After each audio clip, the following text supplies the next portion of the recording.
the future. You mentioned, you kind of briefly touched on that, but who are some of the people that are on that list? I mean, it varies from underground to mainstream. LL Cool J, G-Unit, Ad-Lib, you know, Oh No, you know, doing stuff with him. You know, the underground scene is where it started for me, you know what I'm saying? You know, mainstream, it is what it is, but Pete Rock comes from underground. You know?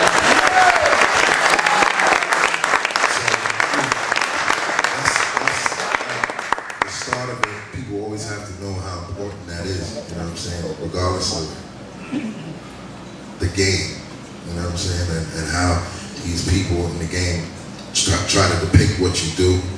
They're not really in the studio doing the work, so it's like, you know, without producers and DJs, there would be no major record labels or anything.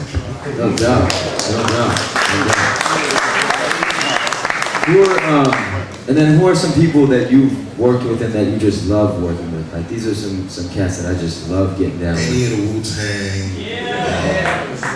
Snoop, Dre, you know, I'm working with Bishop Lamont.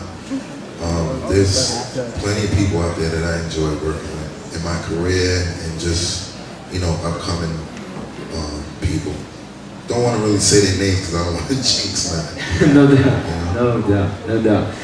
I want to bring more people out because we've got tons of guests here today. Everybody make some noise for Just Blaze in the house.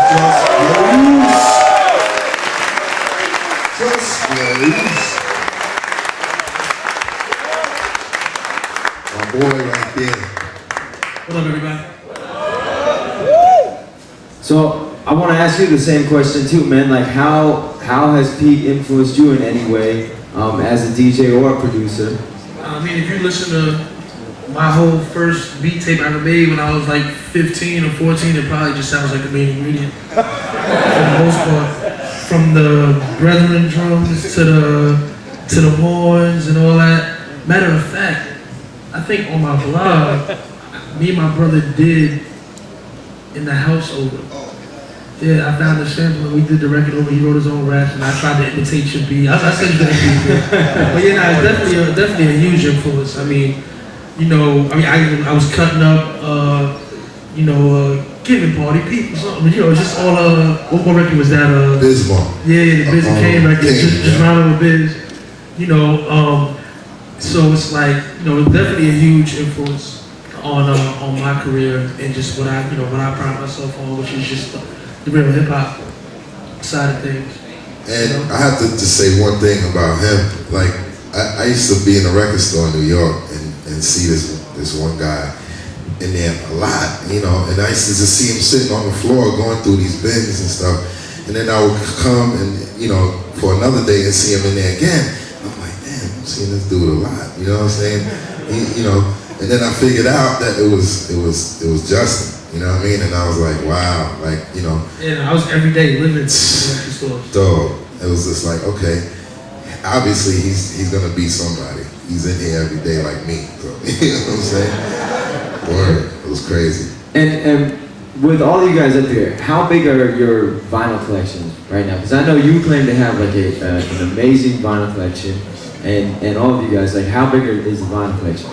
I mean, wow, I couldn't even really say because I had like kind of like 2 or 3 stages of collecting vinyl. Okay. My first being like, my first record I ever bought, begged my mother to take me to the record store like down the street and saved up my little $1 a week that I got and bought the first Run DMC album.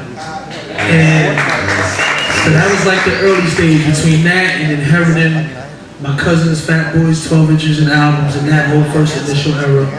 And then once I discovered, we talked about this earlier, once I discovered that like, oh wait a minute, this Yellow and Orange 45 is the drums from the Public Enemy record that I found in the attic. So then it was going and reading on my mother's records and my aunt's records with my little Casio SK1, you know, trying to, you know, with the or the SK5 with the lion on the drum pad. And you know, and then there was a phase where I actually started buying records for the purpose of beat making and whatnot. That whole first 2 generations of record collecting actually got lost.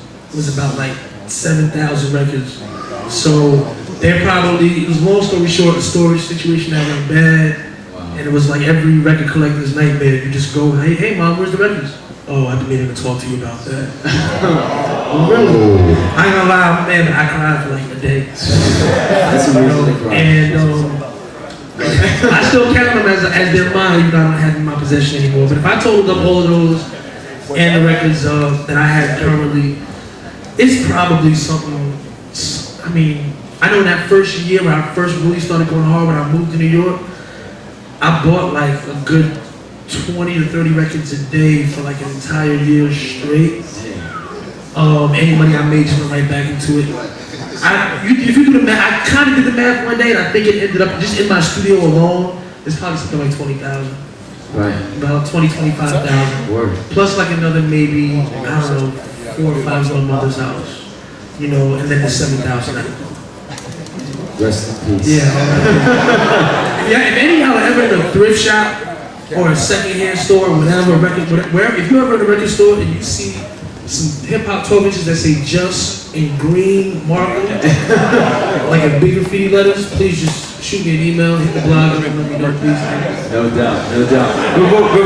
Before you two answer, I want to bring one more person out right now. Everybody make some noise for Ninth Wonder in the house.